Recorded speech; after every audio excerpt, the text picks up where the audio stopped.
प्यारे मित्रों, आप सभी को हमारे इस चैनल में स्वागत है। आज हम आपके लिए कार्तिक मास की तृतीय अध्याय की कथा सुनाने जा रहे हैं। तो चलिए वीडियो शुरू करते हैं। श्री कृष्ण भगवान के चरणों में शीश झुकाओ, श्रद्धा भाव से पूजा हरि, मनोवांछित फल पाओ। सत्यभामा ने कहा, हे प्रभु, आप तो सभी काल में व्यापक हैं और सभी काल आपके आगे एक समान है। फिर ये कार्तिक मास ही सभी मासों में श्रेष्ठ क्यों है? आप सब तिथियों में एकादशी और सभी मासों में कार्तिक मास को ही अपना प्रिय क्यों कहते हैं? इसका कारण बताइए। भगवान श्री कृष्ण ने कहा, हे भामिनी, तुमने बहुत अच्छा प्रश्न किया है। मैं तुम्हें इसका उत्तर देता हूँ। ध्यान पूर्वक सुनो। इसी प्रकार एक बार महाराज बैन के पुत्र राजा पृथु ने प्रश्न के उत्तर में देवर्षि नारद से प्रश्न किया था और जिसका उत्तर देते हुए नारद जी ने उसे कार्तिक मास की महिमा बताते हुए कहा, हे राजन, एक समय शंख नाम का एक राक्षस बहुत बलवान एवं अत्याचारी हो गया था। उसके अत्याचारों से तीनों लोकों में त्राही त्राही मच गई। उस शंखासुर ने स्वर्ग में निवास करने वाले देवताओं पर विजय प्राप्त कर इंद्रादि देवताओं एवं लोकपालों के अधिकारों को छीन लिया।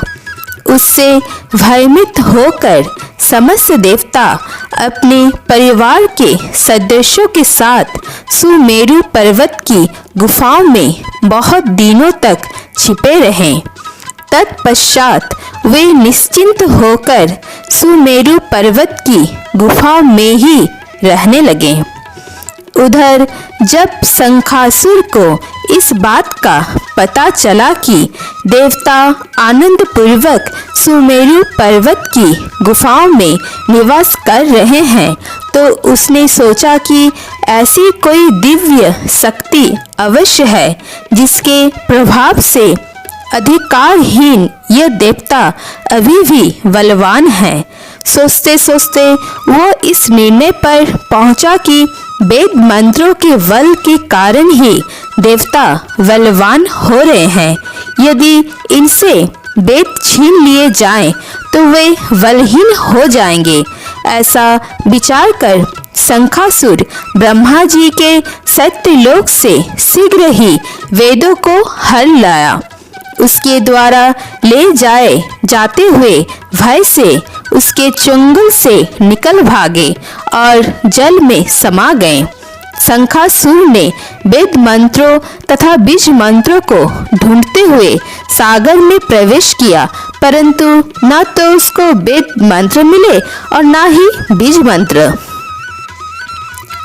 जब शंखासुर सागर से निराश होकर वापस लौटा तो उस समय ब्रह्मा जी पूजा की सामग्री लेकर सभी देवताओं के साथ भगवान विष्णु की शरण में पहुँचे और भगवान को गहरी निद्रा से जगाने के लिए गाने बजाने लगे और धूप गंध आदि से बारंबार उनका पूजन करने लगे।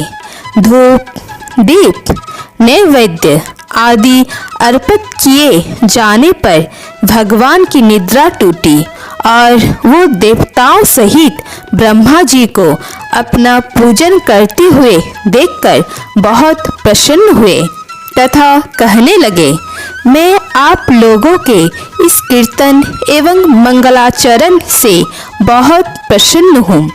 आप अपना अभिष्ट वरदान मांगिए, मैं अवश्य प्रदान करूँगा।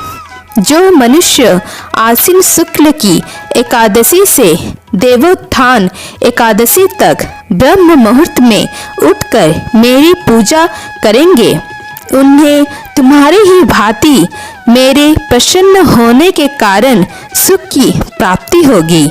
आप लोग जो पाद्य, अर्घ्य, आचमन और जल आदि सामग्री मेरे लिए लाए हैं, वे अनंत गुणों वाली होकर आपका कल्याण करेगी। शंखासुर द्वारा हरे गए संपूर्ण वेद जल में स्थित है।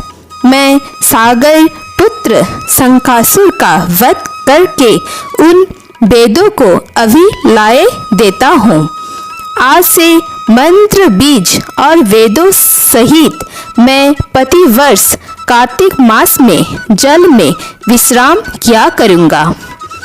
अब मैं मत्स्य का रूप धारण करके जल में जाता हूँ। तुम सब देवता भी मुनीश्वरों सहित मेरे साथ जल में आओ।